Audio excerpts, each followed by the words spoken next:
स्वागत है आपका एक और नई वीडियो के साथ। मैं हूं आपका होस्ट आदित्य और आप देख रहे हैं व्रत कथाएं। तो शुभारंभ करते हैं। कार्तिक शुक्ल पक्ष एकादशी यानी कि देवउठनी एकादशी या प्रबोधिनी एकादशी को तुलसी विवाह संपन्न किया जाता है। इस दिन तुलसी जी का विवाह शालिग्राम के साथ किया जाता है। कुछ लोग एकादशी से पूर्णिमा तक तुलसी पूजन कर 5वें दिन तुलसी शालिग्राम विवाह करते हैं। आयोजन बिल्कुल वैसा ही होता है जैसे हिंदू रीति रिवाज से सामान्य वर वधू का विवाह किया जाता है। तुलसी विवाह व्रत कथा निम्न प्रकार है। किसी समय एक कुटुंब में नंद तथा भाभी साथ साथ रहती थी। नंद का विवाह अभी नहीं हुआ था।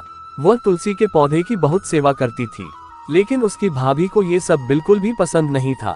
जब कभी उसकी भाभी को अत्यधिक क्रोध आता तब वह उसे ताना देते हुए कहती कि जब तुम्हारा विवाह होगा तो मैं तुलसी ही बारातियों को खाने को दूंगी और तुम्हारे दहेज में भी तुलसी ही दूंगी।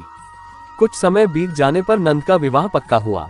विवाह के दिन भाभी ने अपनी कथनी अनुसार बारातियों के सामने तुलसी का गमला फोड़ दिया और खाने के लिए कहा। तुलसी की कृपा से वह फूटा हुआ गमला अनेकों स्वादिष्ट पकवानों में बदल गया।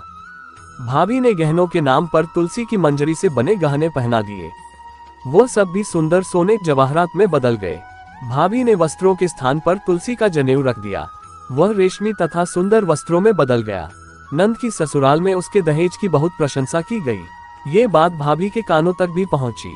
उसे बहुत आश्चर्य हुआ। उसे अब तुलसी माता की पूजा का महत्व समझ आया। भाभी की एक लड़की थी। वह अपनी लड़की से कहने लगी कि तुम भी तुलसी की सेवा किया करो, तुम्हें भी बुआ की तरह फल मिलेगा।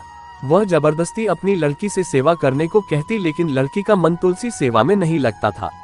लड़की के बड़ी होने पर उसके विवाह का समय आता है। तब भाभी सोचती है कि जैसा व्यवहार मैंने अपनी नंद के साथ किया था वैसा ही मैं अपनी लड़की के साथ भी करती हूँ, तो ये भी गहनों से लद जाएगी और बारातियों को खाने में पकवान मिलेंगे। ससुराल में इसे भी बहुत इज्जत मिलेगी।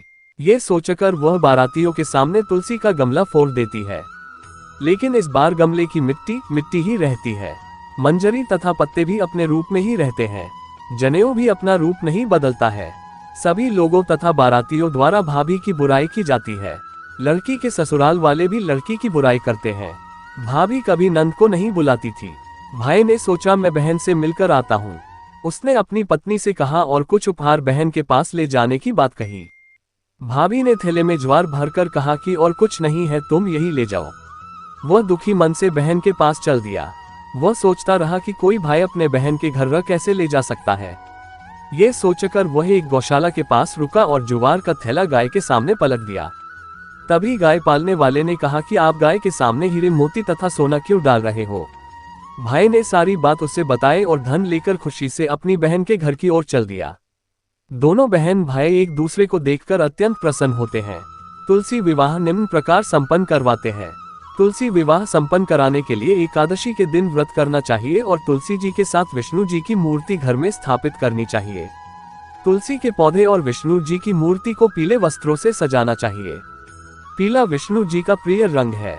तुलसी विवाह के लिए तुलसी के पौधे के गमले को गेरू आदि से सजाएं। गमले के चारों ओर गन्ने का मंडप बनाएं। अब गमले के ऊपर ओढ़नी या सुहाग की प्रतीक चुनरी ओढ़ाएं। तुलसी के पौधे को साड़ी पहनाएं। गमले को साड़ी में लपेटकर तुलसी को चूड़ी पहनाकर उनका श्रृंगार करें। इसके बाद एक नारियल दक्षिणा के साथ टीका के रूप में रखें। भगवान शालिग्राम की मूर्ति का सिंहासन हाथ में लेकर तुलसी जी की 7 परिक्रमा कराएं। आखिर में आरती करें। इसके साथ ही विवाहोत्सव संपन्न होता है। अगर आप चाहें तो पंडित या ब्राह्मण की सहायता से भी विधिवत रूप से तुलसी विवाह संपन्न कराया जा सकता है, अन्यथा मंत्रोच्चारण ओम तुलसी नमः के साथ स्वयं भी तुलसी विवाह किया जा सकता है। ऐसी ही अन्य जानकारी के लिए कृपया आप हमारे YouTube चैनल से जुड़िए। चैनल को सब्सक्राइब कीजिए, वीडियो को लाइक और शेयर कीजिए और पुण्य लाभ अर्जित कीजिए।